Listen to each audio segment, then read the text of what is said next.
Apocalipsis 13, versículo 3.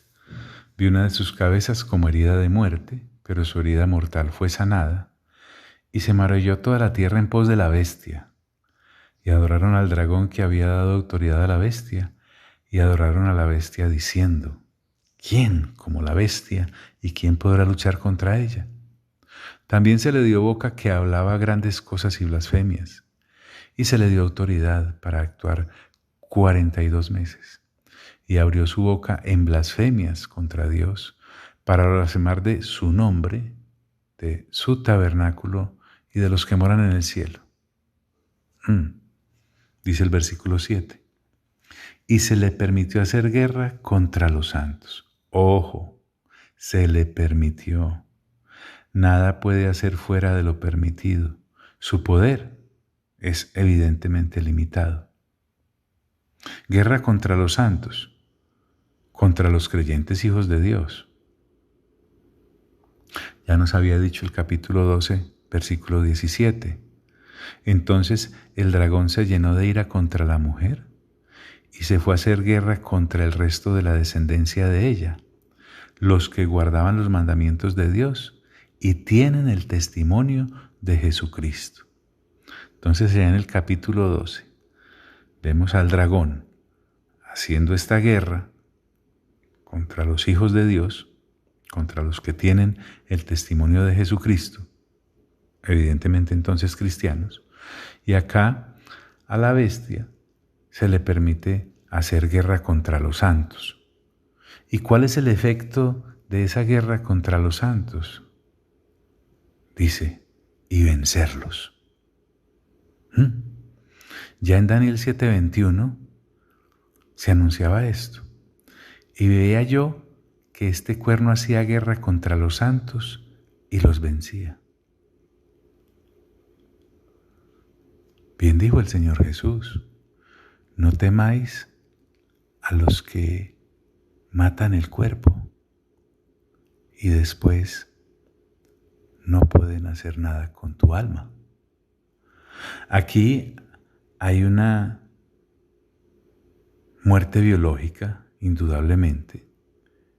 Hay un ser vencidos, pero en nada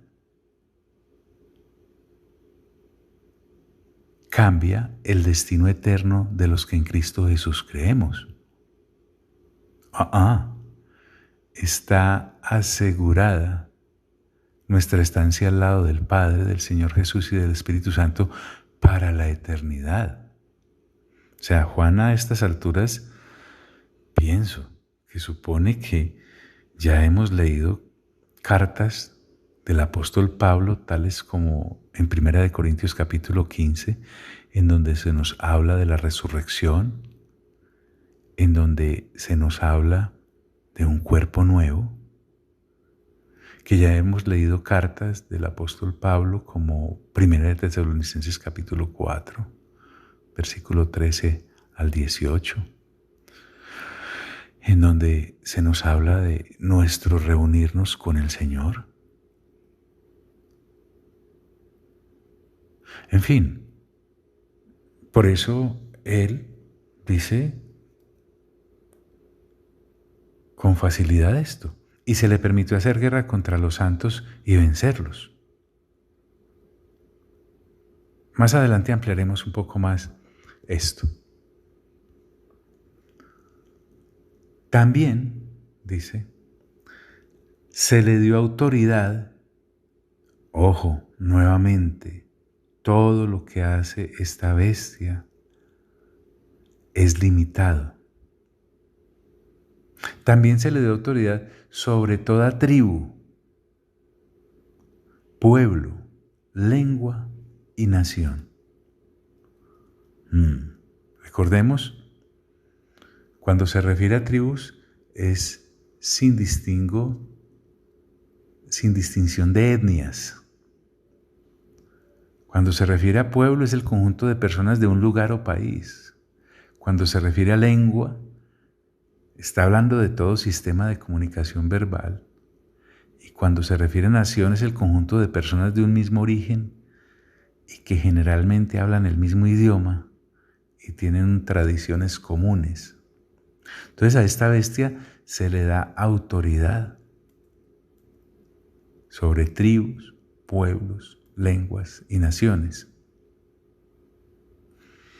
Entonces podrá ejercer su actividad engañosa sobre ellas, podrá llevarlas, por decirlo así, al abismo de la incredulidad, pero a la vez atrayéndolas hacia ella, consumándose entonces la apostasía de los últimos tiempos en toda su extensión.